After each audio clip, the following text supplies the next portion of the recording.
Hey there, this is Abdul and today we are going to learn how we can choose colors for portrait. When it comes to choosing colors, we have two choices. Either we take colors from our reference photo or we choose something randomly, artistically. We are going to discuss these two things today, and we will also talk about the color palette that I'm going to give you that will contain the best colors for your portrait. You can also use that, or there is another choice that you can make your own palette from color wheel. You can also choose your colors from color wheel. I'm going to give you a trick that will allow you to choose color from color wheel. To do that, I use my color palette. I will also share some of the tricks that you can apply to get the perfect color, and there would be a lot more. So without any further delay, let's get going.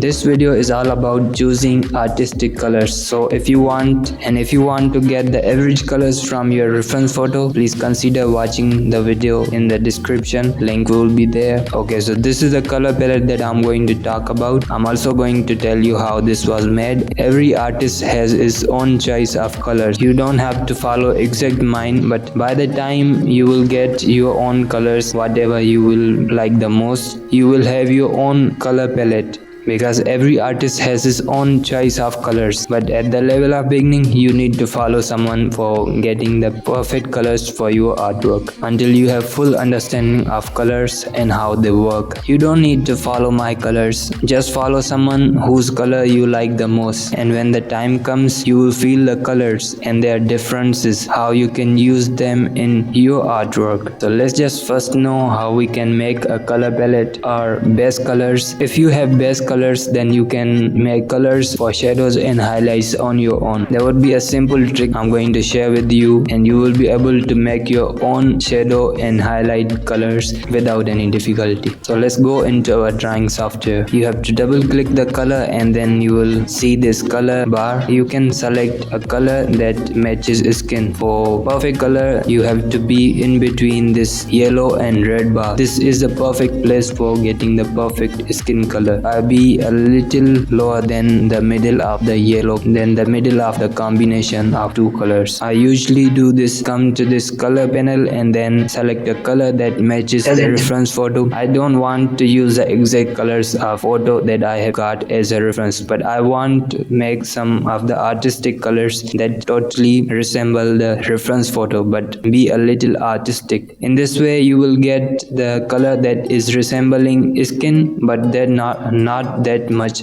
You can be artistic, and at the same time you will be resembling these colors with skin. If you choose exact colors of skin, that colors are affected by light, highlights and shadows, so you don't have to use the exact colors. It will not look that much eye-catchy. So I use this trick: get a color that matches the reference photo, at the same time be a little artistic, and I don't want to use the exact colors of skin, so I just use this thing. I come here and taking the reference photo, I'm just seeing by my eyes. I'm not taking eyedropper tool and just getting the exact sample of the skin. That photo is really affected by light. I'm not going to use the exact colors of the reference photo. What I'm going to do is to choose a color that is matching skin, but at the same time it's giving the look of being artistic. I'm not going too down, I'm not going too up. A color to be adjusted with the reference photo, and just hit OK. And these color codes, whatever I have stamped there on color palette, I'm just getting these color codes from this bar. And you can use many color palettes by using this trick. You don't have to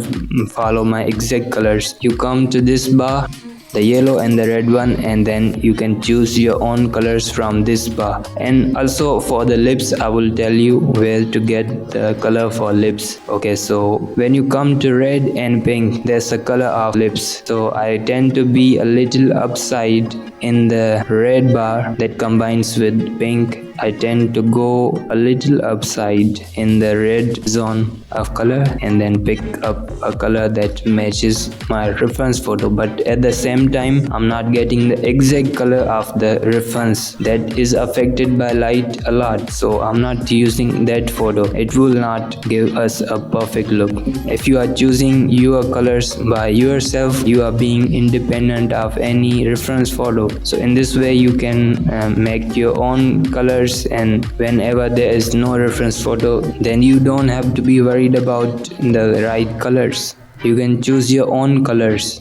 Okay, so once you have chosen your base color, that's just base color, this is not for shading or highlights. So once you have chosen your base color, what is the next thing you will do? Let me tell you. Once you have chosen color, now what you can do, if you want to make shadows of that color, that the base color you have chosen, what you can do is to come little down. So in this way you will get a more darker color than the base color. And if you want to make highlights for that color, the exact color that you had chosen, what you can do is to go upside. That's simple. Just go upside when you have to make some highlights, and for shadows you have to come down. So it is just the increase and decrease of brightness. More brightness added, there would be highlights, and the less bright areas will be shadows. So if you want to make some shadows, come down, and if you want to make some highlights, go upside. There's another thing that you can do is you can also choose the best color from the color palette that I have shared with you. You can use that exact color palette. For highlights you have to use full white color, and what you can do is to lower down the opacity. In this way you don't have to be worried about the color.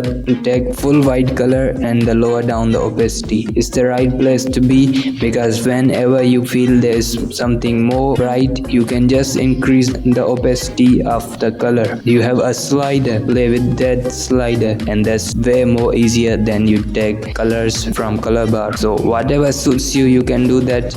And for shadows you can take full black color and then lower down the opacity for making shadows, and whatever opacity suits on your shadows you can apply that, and that's it, you are done. Okay, so this is it for today's video. I hope you enjoyed it, and if you really did, give us a like and also subscribe to our channel. Don't forget to ring that bell icon so that you don't miss a single update. Thank you for watching. I'll see you next time. Until then, goodbye and take care.